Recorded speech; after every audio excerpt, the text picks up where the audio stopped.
이 아침에 우리 주님께서 우리에게 주신 생명의 말씀은 사무엘하 16장 5절에서부터 14절까지의 말씀입니다.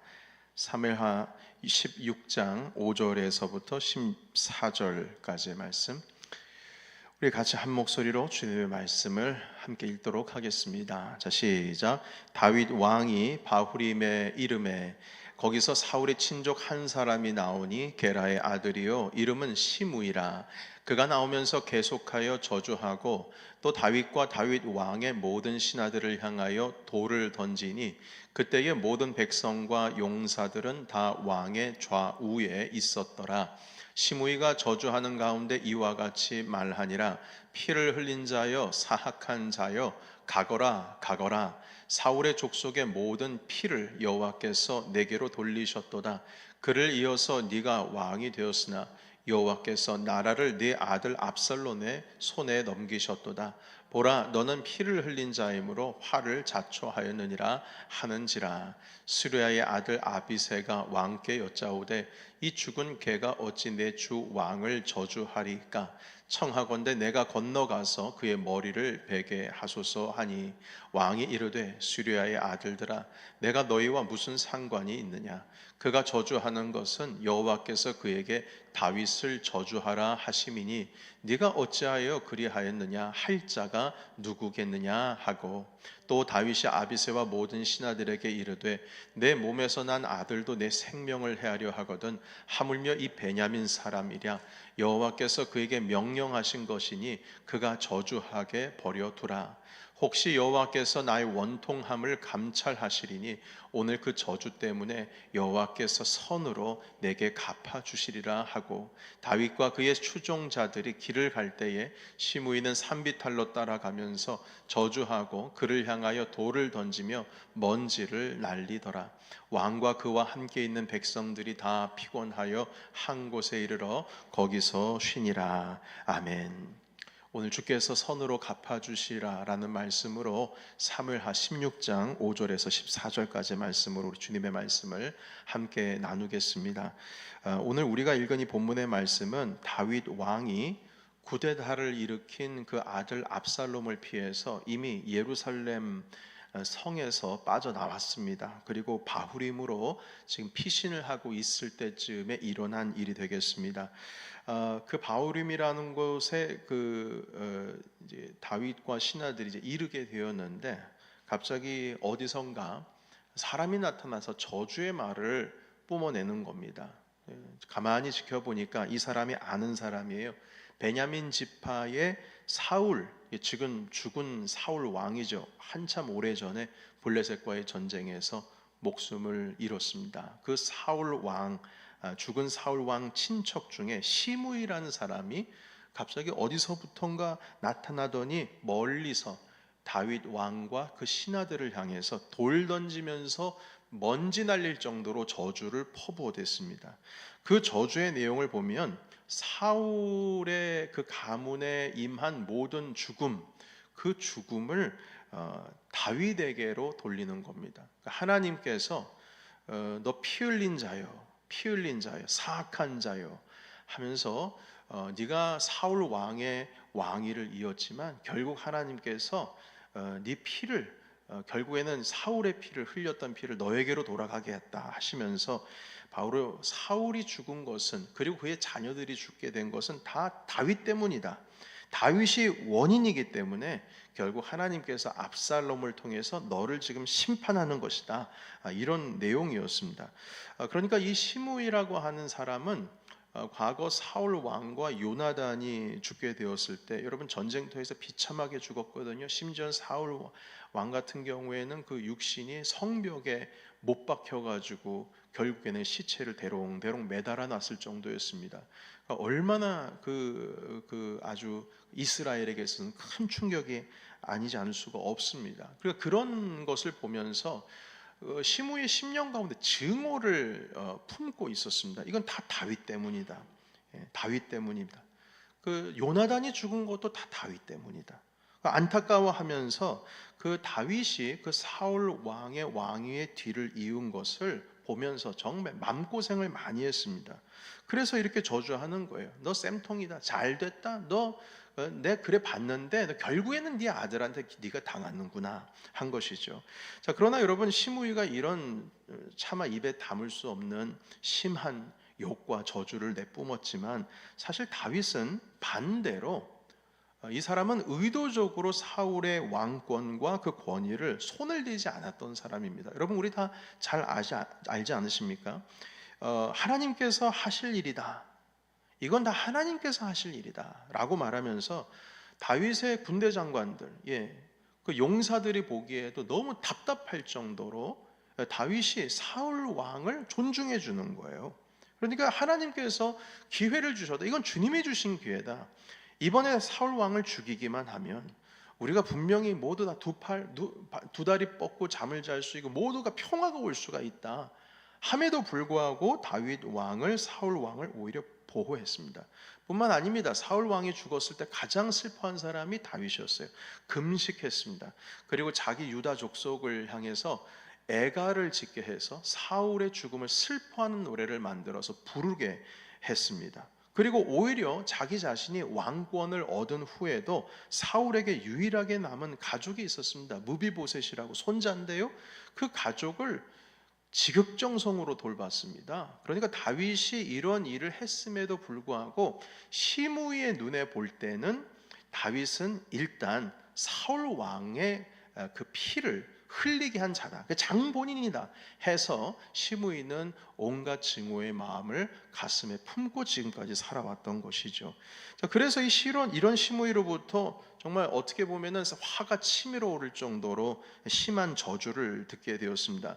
그런데 이 저주를 들은 것이 다윗만 들은 게 아닙니다. 오늘 6절에 있는 말씀에 보시게 되면 용사들도 이 저주를 들었습니다. 다윗의 주변에 있었던 용사들이 있었어요. 여러분, 사람이요 보통 약이 오르면요 두고 봐라. 내가 언젠가는 내가 갚아줄 거야. 복수를 하게 되어 있습니다. 그러니까 할 수만 있다면 받은 거 그대로 되갚아주고자 하는 것이 사람의 마음이죠. 이런 저주를 함께 들었던 아비새라고 하는 장군이 용사입니다. 이 사람이 다윗 왕에게 말합니다. 왕이시여, 도저히 저런 저주를 듣고 가만히 있는 건 바보입니다. 저 죽은 개의 머리를 제가 베어오겠습니다. 허락해 주십시오. 당장 목을 쳐서 가져오겠습니다. 여러분, 다윗이 지금 아무리 도망자의 입장에 있지만 힘이 없는 것은 아닙니다. 아들에게 쫓기는 상황이지만 다윗 옆에는 평생 동안 다윗을 위해서 목숨 걸고 싸운 용사들이 있어요. 요압이 그 중에 한 사람이었고 아비새가 그 사람 중에 한 사람이었습니다. 그러니까 단칼에 시므이 목을 칠 수 있는 능력이 없는 게 아니란 겁니다. 있습니다. 그러나 다윗은 아비새 장군에게 말합니다. 오늘 10절부터 12절 말씀이 바로 그 말씀인데요, 우리 같이 한번 읽어보도록 합니다. 10절에서 12절, 좀 긴 말씀이지만 같이 읽겠습니다. 시작. 왕이 이르되 스루야의 아들들아, 내가 너희와 무슨 상관이 있느냐? 그가 저주하는 것은 여호와께서 그에게 다윗을 저주하라 하심이니 네가 어찌 그리하였느냐 할 자가 누구겠느냐 하고, 또 다윗이 아비새와 모든 신하들에게 이르되 내 몸에서 난 아들도 내 생명을 해하려 하거든 하물며 이 베냐민 사람이랴. 여호와께서 그에게 명령하신 것이니 그가 저주하게 버려두라. 혹시 여호와께서 나의 원통함을 감찰하시리니 오늘 그 저주 때문에 여호와께서 선으로 내게 갚아주시리라 하고. 아멘. 우리가 지금 딱 3개의 구절을 읽었는데요, 이 3개의 구절을 분석해 보면 내용을 요약하면 정말 딱 3가지입니다. 첫 번째 요약은 무엇이냐면, 하나님께서 시므이에게 다윗을 저주하라 해서 저 사람이 나를 저주하는 것이니 가만히 있으라. 이게 첫 번째 내용입니다. 그러니까 두 번째 내용은 무엇이냐면, 내 아들까지도 내 생명을 해하려고 하는데 이 사람에게 뭐라 할 수 있겠느냐. 이게 두 번째고요. 세 번째는 무엇이냐면, 혹시라도 하나님께서 이렇게 비참해진 나를 불쌍히 여겨보시고 이것을 선으로 바꿔주실지 누가 아느냐. 주님께서 선으로 바꿔주실 것이다. 바로 이렇게 3가지로 요약을 할 수가 있습니다. 여러분, 지금 다윗은 벌을 받고 있는 상황입니다. 이 모든 일이 밧세바를 범한 것 때문에 일어난 하나님의 심판입니다. 나단 선지자가 이미 오래전에 다 예언을 했었고요. 그리고 그 일이 그대로 지금 이루어지고 있는 겁니다. 그래서 다윗은 뭐라 할 말이 없습니다. 지금 이 비참한 상황을 그냥 회개하는 마음으로 받아들이고만 있을 뿐입니다. 자, 그래도 여러분, 아무리 그래도 왕에게 이런 저주를 품고 있는, 저주를 공개적으로 퍼붓는 사람을 가만히 내버려 둘 수가 있겠습니까? 아무것도 할 수 없는 상황이라면 어쩔 수 없지만 지금 다윗의 주변에는 다윗과 함께 평생을 다윗 위에서 목숨 걸고 싸웠던 용사들이 있습니다. 그러나 다윗의 마음에는 시므이를 향한 증오의 마음을 일단 버리고 흘려보내고, 하나님께서 오히려 이러한 비참한 나의 모습을 보시고 선을 베풀어 주실 수 있다는 소망의 마음을 품습니다. 여러분, 우리는 비교해야 돼요. 시므이와 다윗을 말입니다. 시므이는요, 평생을 다윗을 향한 증오의 마음을 품고 살아왔던 사람이에요. 그런데 다윗은 지금 시므이를 향한 증오의 마음은 그냥 흘려보내 버리고, 그리고 하나님을 향한 소망의 마음으로 바꾼 겁니다. 하나님께서 용서하시고 주님께서 나를 도와주실 것을 간절히 구하는 마음으로 바꾸어 버렸어요. 여러분, 여기서 우리는 다윗의 영성을 발견합니다. 그것은 무엇이냐면 자기가 가지고 있는 모든 증오, 분노, 그리고 원수 맺을 것을 하나님께 다 맡겨버리고 그리고 포기할 줄 아는 영성입니다. 결론적으로는 이 모든 상황을 그냥 통째로 하나님께 맡겼다는 것이에요. 나중에 다윗이 왕권을 되찾습니다. 이 압살롬이 결국에는 자기의 명예스럽고 영예스럽고 자기를 나타내는 풍성한 그 머릿결, 숱도 많았습니다. 머릿결도 두껍고 세겔로, 그러니까 무게 중수를 1년에 한 번씩 머리를 깎아가지고 무게를 잴 정도였으니까요. 그 아름다운 머리 때문에 이 압살롬이 결국에는 아버지 죽이려고 왔다가 상수리 나무에 머리카락에 걸려가지고 대롱대롱 매달려 있습니다. 그때 다윗의 용사들이 와서 이 압살롬을 결국에는 나무 아래에서 창으로 찔려서 죽게 됐죠. 그러니까 결국에는 압살롬이 자기의 꾀에 자기가 넘어간 거죠. 하나님께서 결국엔 선으로 바꿔주셨습니다. 다시 다윗 왕이 예루살렘으로 돌아갈 수 있게 되었어요. 물론 아들 압살롬 때문에 정말 가슴 아파하면서 슬퍼하긴 했습니다만, 여러분, 여튼 이 다윗은 왕권을 다시 회복했다는 겁니다. 그래서 여러분, 왕권을 회복해서 바울임이라는 곳에 다시 이제 예루살렘으로 돌아가고 있을 때 시므이를 안 만날 수가 없죠. 시므이가 발 벗고 나타나가지고, 급하게 나타나가지고 다윗 왕 앞에 넙죽 엎드리면서 왕이시여 용서해 주세요. 내가 지은 죄를 저한테 돌리지 마십시오. 정말 죄송합니다. 제가 정신이 없었습니다. 제가 미쳤나 봅니다 하면서 한 번만 용서해 달라고 얼마 전에 했던 그 저주가 결국 나에게 왔습니다. 정말 죄송합니다 하면서 용서를 구했거든요. 자, 그런데 다윗이 어떻게 했을까요? 시므이를 그냥 살려줬습니다. 심지어 성경에 뭐라고 되어 있냐면 맹세컨대 너를 살려주리라. 생명을 가져가지 않으셨어요. 그러니까 다윗의 마음 가운데 증오의 마음이 조금이라도 남겨 있었으면 시므이는 죽을 수도 있었겠죠. 그러나 왕권을 회복한 다음에 돌아갔을 때에는 시므이를 그냥 살려두었습니다. 여러분, 이러한 다윗의 영성을 엿볼 수 있는 신약의 말씀이 있습니다. 이 신약 지금부터 소개할 로마서에 있는 말씀은 사실 다윗의 이야기를 두고 하신 말씀은 전혀 아닌데요, 하나님의 성품과 예수님의 마음을 담은 바로 그 말씀입니다. 한번 살펴볼까요? 로마서 12장 17절에서 20절까지 말씀 제가 대신 읽어드리겠습니다. 아무에게도 악을 악으로 갚지 말고 모든 사람 앞에서 선을 도모하라. 할 수 있거든 너희로서는 모든 사람과 더불어 화목하라. 내 사랑하는 자들아, 너희가 친히 원수를 갚지 말고 하나님의 진노하심에 맡기라. 기록되었을 때 원수 갚는 것이 내게 있으니 내가 갚으리라고 주께서 말씀하시니라. 내 원수가 줄이거든 먹이고 목마르거든 마시게 하라. 그리함으로 네가 숯불을 그 머리에 쌓아 놓으리라. 아멘. 여러분 뿐만 아닙니다. 지금 제가 소개한 것은 로마서 신약의 말씀입니다만 이미 이 로마서가 인용하고 있는 잠언서의 말씀이 있습니다. 이 잠언서의 말씀에도 다윗이 지금 품고 있었던 그 영성을 그대로 보여주고 있습니다. 잠언 25장 21절에서 22절까지 말씀, 이것은 같이 읽겠습니다. 시작. 내 원수가 배고파하거든 음식을 먹이고 목말라 하거든 물을 마시게 하라. 그리하는 것은 핀 숯을 그의 머리에 놓는 것과 일반이요 여호와께서 내게 갚아주시리라. 아멘.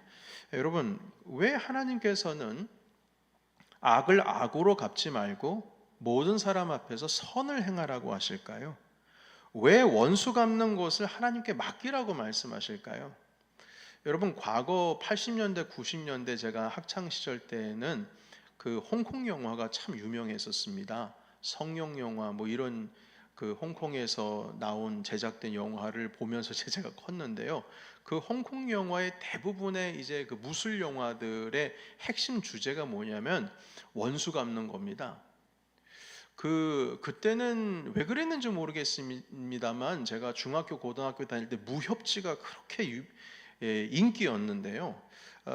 우리 학생들이 친구들이 무협지를 그렇게 재밌게 읽고 서로 돌아가면서 읽다가도 또 어떤 친구는 자기가 직접 그 무협지 관련된 소설을 쓰는 친구들도 있었어요.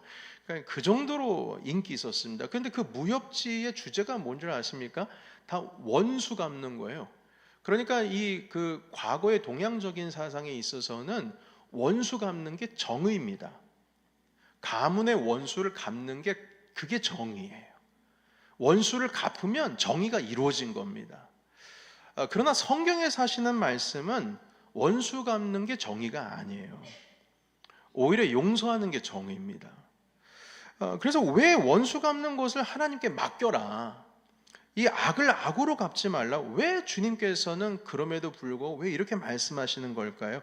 여러분, 이 하신 말씀 가운데는 세 가지 진리가 담겨 있는데요, 잠깐 여러분들께 이 세 가지 진리를 소개하고 오늘 말씀 정리하고자 합니다. 첫 번째는 무엇이냐면 하나님은 사랑이시기 때문입니다. 그러니까 하나님은 사랑이시기 때문에 하나님의 형상을 닮은 우리가 창조될 때 주님의 형상으로 창조됐잖아요. 하나님의 형상을 닮은 우리도 당연히 우리 아버지가 사랑이니까 우리도 사랑이어야 된다라는 의미가 이 안에 담겨 있습니다. 여러분, 그래서 사랑을 담아야 할, 마음속에 사랑을 담아야 할 사람이 증오에 물들면 안 된다고 말씀하시는 거예요. 본질이 사랑이니까. 우리는 그렇게 설계가 되고 그렇게 창조가 되었기 때문입니다. 우리는 증오를 우리의 마음에 담으면 우리가 하나님 사랑 안에 거할 수가 없습니다. 왜냐하면 하나님이 사랑이시기 때문입니다. 그러니까 증오의 마음을 갖지 말라는 것은 그 원수 갚을 때에 피해보는 그 원수, 그 상대방을 위한 것이 아니고 그 사람을 용서해 주기 위한 것이 아니고요, 이건 전적으로 우리를 위한 말씀입니다. 우리를 위한 말씀이에요. 내 아들은, 내 딸은 아버지가 사랑이기 때문에 아들과 딸들도 사랑이어야 된다. 우리 때문입니다. 여러분, 증오에 물들어가는 건 하나님께서 창조하신 이 자연의 질서 속에서도 우리에게 전혀 이로운 게 아닙니다. 해롭고 어울리지 않은 것으로 주님께서 세상을 창조하실 때 그렇게 딱 정해 놓으셨어요. 여러분, 증오의 마음이 쌓이면 그게 건강이 됩니까? 병이 됩니까? 병이 되죠. 증오의 마음을 쌓아서 건강해졌다는 사람 한 명도 내 못 봤습니다. 여러분 보셨습니까? 증오하는 마음을 쌓아가지고 건강해졌다는 사람? 마음의 병뿐만 아니라 육신의 병으로도 번지게 됩니다. 증오가 쌓이면 여러분, 물론 에너지는 나올 수 있어요. 그 무협지에도 보시게 되면요, 죽을 힘을 다해서 막 죽어가는데도 다시 살아나요. 왜 그런 줄 아십니까? 아직 원수를 못 갚았거든요. 그러니까 증오의 마음이 가득 차 있으니까 에너지가 막 솟아올라요. 그 에너지의 근원이 어디냐? 증오예요. 그러나 그 증오를 쌓고 쌓으면 결국에는 육신으로도 병이 번지게 되고요.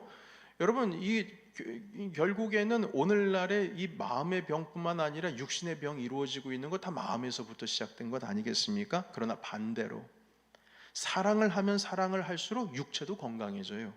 여러분, 얼굴이 환한 사람, 사랑에 빠져 있는 사람들은 얼굴색이 달라요.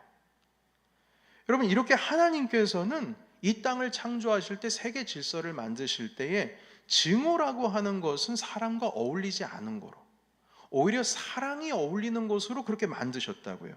그래서 하나님께서는 증오라고 하는 것은 하나님의 형상을 담고 있는 우리에게 전혀 어울리지 않는 것이라고 지금 가르쳐 주고 계시는 겁니다.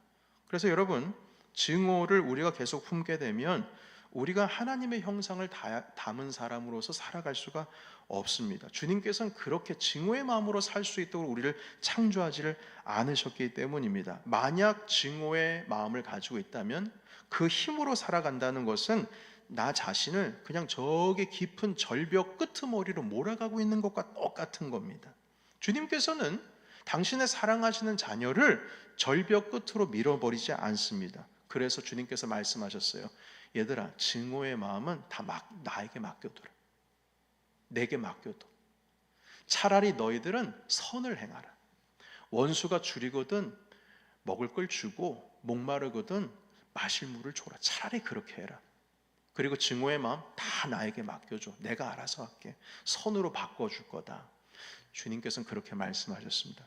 두 번째 의미는, 증오는 내가 품는 게 아니라 하나님께 맡겨드리는 것은 내 삶의 주권이 나에게 있는 것이 아니라 하나님께 있다라고 하는 것을 의미하는 것이기도 합니다. 우리가 우리 삶의 주권을 주장하면서 살아가는 인생이 아닙니다. 우리의 삶의 주권은 전적으로 하나님께 있습니다. 그러니까 증오의 마음은 하나님께 맡겨두라는 거예요. 하나님께서 알아서 하실 수 있도록 맡기는 겁니다. 여러분, 우리가 가지고 있는 증오의 마음을 하나님께 맡겨두는 게 믿음입니다. 이것도 믿음이에요. 맡겨두는 것도 믿음이에요. 단순히 우리가 십자가 믿고 예수님의 죽으심과 부활을 믿는, 확신하는 그것만 믿음이 아니라 내게 있는 증오의 마음을 하나님께 맡겨드리는 것도 믿음입니다. 그래서 믿음도 여러 종류가 있어요. 주님께서 나의 죄를 용서하시기 위해서 당신의 사랑하시는 아들을 보내셔서 주님께서 십자가에 달려 돌아가시고 죽으신 가운데 3일 만에 부활하셨다. 이것을 확신하는 믿음. 이거를 확신한다는 거예요. 내가 믿는다는 거예요. 이런 믿음도 있지만 주님이 내 삶의 주인이시니까 내 걱정하는 마음, 내 증오의 마음도 하나님께 맡겨드리는 것, 이것도 믿음이에요. 여러분, 확신하는 믿음만 있는 게 아닙니다. 맡겨드리는 믿음도 있어요. 확신하는 믿음만 있으면 뭐합니까? 내 걱정, 근심, 증오의 마음 주님께 하나도 맡겨드리지 않고 맨날 증오의 마음을 품고 살아가는 게 그게 믿음입니까? 아니요. 주님이 정말 내 구주가 되셨으면 이제는 내가 사는 것이 아니요, 하나님의 아들 예수 그리스도를 믿는 믿음 안에서 내가 사는 것이다 라고 고백을 한다면 내 증오의 마음을 하나님께 맡겨드리는 거, 그게 믿음입니다. 여러분, 그래서 이렇게 맡겨드리는 삶이 하나님이 내 삶의 주인이다 이렇게 고백하는 것과 같습니다. 주님이 내 삶의 주인입니다 이렇게 고백하는 것도 너무나 중요하고, 우리 입술을 열어서 이렇게 고백하는 것도 믿음이지만 그렇게 살아가는 게 진짜 믿음 아니겠습니까? 말만 하면 뭐예요? 정말 맡겨드려야죠. 이젠 주님께서 내 삶을 다스리시기를, 그렇게 해서 이제 내가 사는 것이 아니요, 내 안에 그리스도께서 사는 것이라 고백 드릴 뿐만 아니라 그렇게 살아가는 것이 진짜 믿음이겠죠. 세 번째, 증오의 마음을 하나님께 맡겨드리는 것은 우리가 증오에 물들지를 않으면 하나님께서 결국 그것을 우리에게 선으로 바꾸어 갚아주신다, 이런 의미가 거기에 담겨 있습니다. 여러분, 그 다윗은요, 시므이에게 저주를 받을 때도 증오에 물들지 않고, 승리하고 예루살렘으로 돌아가는 길에도 시므이를 죽일 수 있었지만 살려주겠다고 약속하면서 증오라는 것으로 자기를 물들이질 않았습니다. 여러분, 사실 그 압살롬을 피해 가지고 지금 다윗이 도망하고 있는 일은요, 국가적인 일이죠. 지금 왕권을 잃어버리게 생겼으니까요. 이건 개인적인 일이 아니에요. 지금 신하들과 다 같이 도망하고 있지 않습니까? 그런데 엄밀히 따지고 보면 다윗은요, 이 해프닝, 지금 일어나고 있는 이 일이 다윗과 하나님과의 관계 속에서 일어난 일입니다. 밧세바를 범했기 때문에 주님께서 지금 벌 내리시는 거거든요. 그러면 하나님과 나 사이에 관계된 문제라면 하나님과 나 사이에 있는 이 문제에 집중을 하고 있어야지, 중간에 시므이가 끼어들었다고 해가지고 시므이를 증오해서 만약에 처단을 해버리게 되면 하나님과 나 사이의 관계에 풀 수 있는 연결고리 가운데 아주 더 복잡해집니다. 여러분, 이 풀기 어려운 난제로 변할 수가 있어요. 여러분, 이게 왜 그러냐면요, 다윗이 만약에 여전히 시므이에 대한 문제를 가지고 증오의 마음을 가지고 있다면 하나님께서 다윗에게 이렇게 말씀하셨을 수도 있어요. 잘 들어보세요. 다윗아, 넌 지금 내게 죄를 짓고 형벌을 받고 있는 거야. 그럼에도 불구하고 넌 지금 용서를 받고자 하는 마음이 있구나. 나에게 선으로 바꿔주실 것에 대한 용서받고 싶어하는 마음이 있구나. 그래, 용서하는 마음이 네가 가지고 있으면서도 어떻게 너를 저주하고 있는 시므이를 너의 손으로 심판을 하고자 하느냐. 네가 나에게 은혜를 입고자 한다면 당연히 시므이에게도 네가 은혜를 베풀어야 되지 않겠느냐. 이렇게 말할 수도 있다는 거예요. 여러분, 이 구조를 이해하시겠습니까? 여러분, 예수님께서 비슷한 말씀하셨잖아요. 어떤 한 사람이 왕에게 어마어마한 달란트 빚졌어요. 1만 달란트 빚졌습니다. 그런데 왕이 그걸 탕감해 줬어요. 그런데 이 사람이 감옥에서 나와가지고 집으로 가는 길에 자기한테 요만한 돈, 그 뭐 얼마 안 되는 거 빚진 사람 만났거든요. 이 사람이 너 내 빚진 거 갚아라. 너 지금 돈이 없는데요. 그래? 너 갚을 때까지 감옥에 가 있어. 해가지고 그 사람을 감옥에 가두었어요. 그 소식을 왕이 들었습니다. 어떻게 됐습니까? 이 사람 다시 붙들려 갔어요. 야, 나는 너를 이렇게 용서했는데 넌 그거 그게 얼마라고 용서하지 않는 거야? 너 그거 다 갚을 때까지 감옥에 들어가 있어. 주님이 이렇게 말씀하셨거든요. 마찬가지예요. 다윗은 지금 하나님께 용서를 받고자 하는 마음이 있잖아요. 그런데 이건 다윗과 하나님과의 관계 문제라고요. 그런데 시므이가 갑자기 들어왔어요. 그랬을 때 만약에 시므이를 이 증오의 마음을 가지고 처단을 해버리면 이거 하나님과 나 사이에 있어서의 관계를 어떻게 풀 거예요? 복잡해지는 거예요. 실마리가 없습니다. 너도 용서해 주지 않는데 나한테 와가지고 용서해 달라고 그래? 말도 안 되는.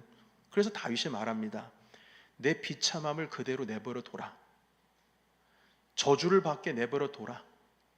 하나님께서 이 비참해진 나를 보시고 오히려 선으로 나에게 갚아주실지 누가 아느냐. 다윗은 지금 하나님께 집중하고 있는 거죠. 그래서 결국 하나님께서는 정말 선으로 바꿔주신 것입니다. 주님께서 우리에게 가르쳐 주신 기도를 보면 우리가 우리에게 죄 지은 자를 용서해 준 것 같이 우리의 죄를 사해 주시옵고 라는 기도문을 우리가 매일같이 하고 있습니다. 새벽 기도회 때도 하고 있고요. 그러니까 우리가 하나님께로부터 은혜를 입고자 한다면 우리도 다른 사람에게 증오를 버리고 은혜를 베풀어야 됩니다. 그래야 주님이 우리도 용서해 주시는 거예요. 다윗은 시므에게 증오의 마음을 버리고 내버려 두라고 아비스 장군에게 명령했습니다. 하나님께서 비참한 나를 보시고 오히려 선으로 바꿔주시지 않겠느냐. 그리고 정말 그렇게 되었습니다. 다윗의 왕권을 되찾게 해주셨고 예루살렘으로 돌아올 수 있게 하셨습니다. 여러분, 선악과는 가까이 가서는 안 되죠. 이건 뭐 맛을 볼 수가 없는 겁니다. 이건 사실 가만히 내버려 뒀어야 했어요. 보지도 말아야 했습니다.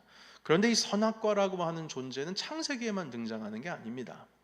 우리의 삶 속에 보면은 수많은 형태의 수많은 종류의 선악과들이 있어요. 오늘날에도 우리에게 선악과들이 있습니다. 어떤 한 목사님께서 건강하게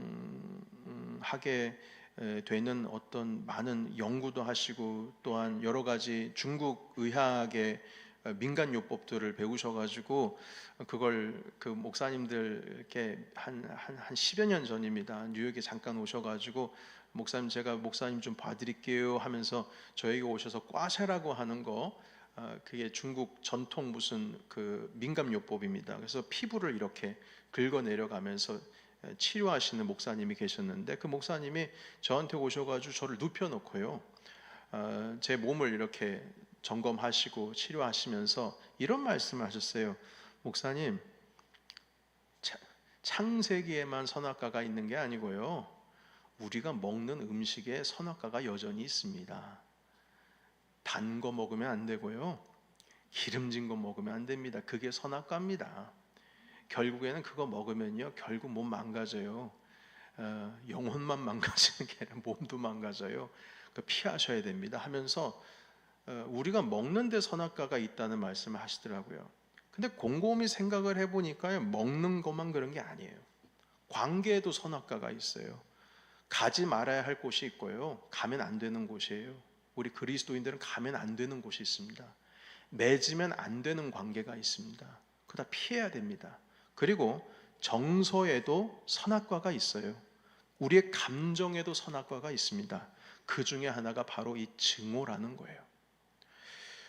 여러분, 증오는요, 너무나 자연스러운 감정이죠. 화를 내지 말아야 된다 그래서 화 없다는 게 말이 안 돼요. 화라고 하는 감정이 없지 않습니다. 있습니다. 증오라고 하는 감정도 없지 않습니다. 증오가 존재하기 때문에 증오라고 말을 하죠. 그 증오가 너무나 자연스러운 거예요. 때로는 그게 당연한 감정입니다.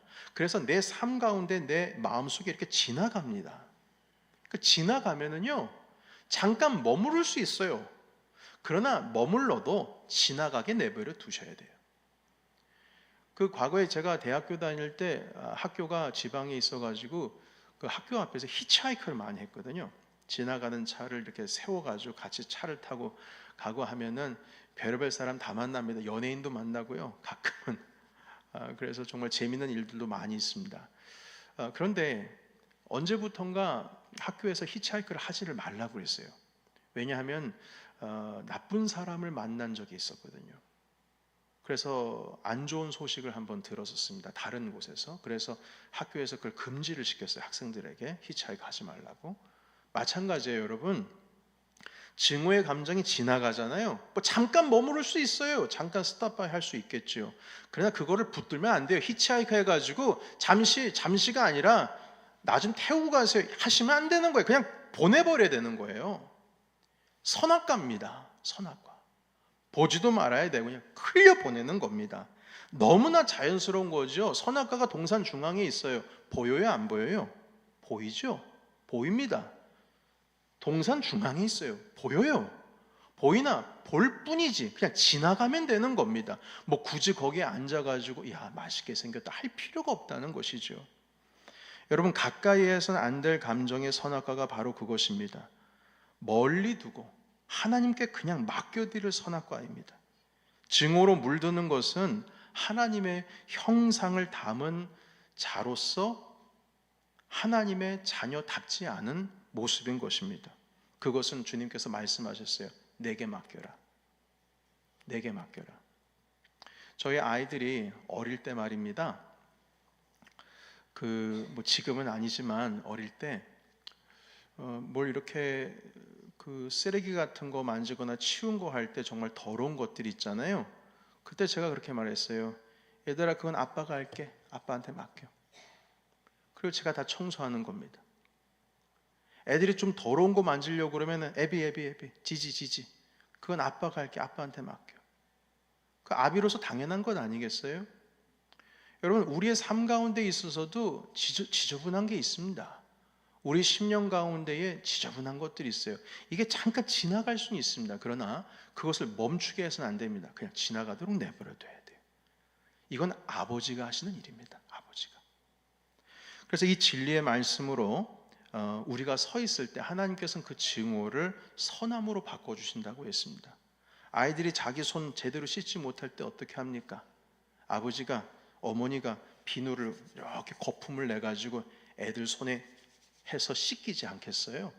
그건 아버지가 하실 일이고 부모님이 하실 일이고 어머니가 하실 일이에요. 마찬가지로 우리의 심령 가운데 있어서 증오의 마음이라는 것도 그것도 하나님께서 감당하셔야 될 일인 것입니다. 그래서 여러분, 이 진리의 말씀으로 우리의 마음을 증오에 물들지 않고 선함의 열매를 맺어가시는 주님의 참된 자녀가 되시길 주의 이름으로 축원합니다. 바로 이러할 때에 여러분들의 공동체, 우리 함께하고 있는 믿음의 공동체, 여러분들의 가정의 공동체, 그 공동체 가운데 참된 하나님 나라의 열매가 맺을 줄로 믿습니다. 아멘. 기도하겠습니다. 살아계신 하나님 아버지, 오늘 증오에 대한 주제를 가지고 말씀 나눴습니다. 주님께서는 이 증오는 나에게 맡겨라, 내가 선함으로 바꿔주리라 말씀하셨습니다. 하나님, 증오라고 하는 감정은 너무나도 자연스러운 감정입니다. 그러나 하나님, 잠깐 우리 마음 가운데 지나갈 수는 있지만 그걸 하나님 아버지 내 삶의 중심에 모셔둘 필요는 없습니다. 하나님, 그것은 하나님께 맡겨두라 주님 말씀하셨습니다. 다윗이 가지고 있었던 마음 가운데 시므이가 아무리 발악을 하면서 저주를 해도 마음에 담아두질 않았습니다. 흘려보냈습니다. 심지어는 왕권을 회복한 다음에 그를 살려두었습니다. 하나님 아버지, 주님과 우리의 관계 속에서 여러 가지 감정들이 있을 때 이 감정의 선악과를 우리가 따먹지 않게 하시고 흘려보내게 하시고, 우리는 하나님의 형상을 닮은 자로서 오직 주님의 사랑을 품는 우리 모두가 되게 하옵소서. 우리 함께 음악에 맞추면서 기도하기를 원합니다. 결단에 기도하겠습니다. 살아계신 하나님 아버지, 오늘 우리의 마음 가운데 하나님 증오의 마음이 아니라 오히려 용서의 마음, 사랑의 마음이 하나님 자리 잡기를 원합니다. 주님은 사랑이십니다. 우리는 하나님의 형상을 닮은 자로서 주님 사랑을 담아야 하나님의 자녀답습니다. 증오의 마음은 하나님 우리를 힘들게 할 뿐이요 우리의 육신과 마음을 다치게 할 뿐입니다. 하나님, 그것은 다 하나님께 맡기라 하셨습니다. 주님께 맡겨드리고 하나님 아버지, 모든 것은 주께 맡겨드리고 우리는 주님께서 허락해 준 이 기쁨의 동산, 하나님 아버지 이 기쁨의 공동체, 사랑의 공동체, 주님께서 주신 가정과 교회와 일터에서 하나님께서 주신 더 아름다운 감정과 정서를 가지고 살아갈 수 있도록 주님 인도하여 주시옵소서. 살아계신 하나님 아버지, 우리는 하나님의 형상을 닮은 주님의 자녀입니다. 증오와는 어울리지 않고 사랑과 어울리는 삶으로 설계 지음을 받은 우리들입니다. 주님, 이 시간 간절히 원합니다. 증오의 마음이 우리 안에 들어올 수 있지만 하나님, 그것이 잠깐 지나가는 가운데 내버려 두게 하시고 우리의 마음은 오직 주님께서 베풀어 주신 사랑과 기쁨과 평화로 가득하게 하여 주시옵소서. 이 다윗의 영성을 배워서 주님께서 허락해 주신 놀라운 주님의 나라 공동체를 이루어갈 수 있도록, 가정을 이루어갈 수 있도록, 교회를 이루어갈 수 있도록 주님 인도하여 주시옵소서. 예수님의 이름으로 기도하옵나이다. 아멘.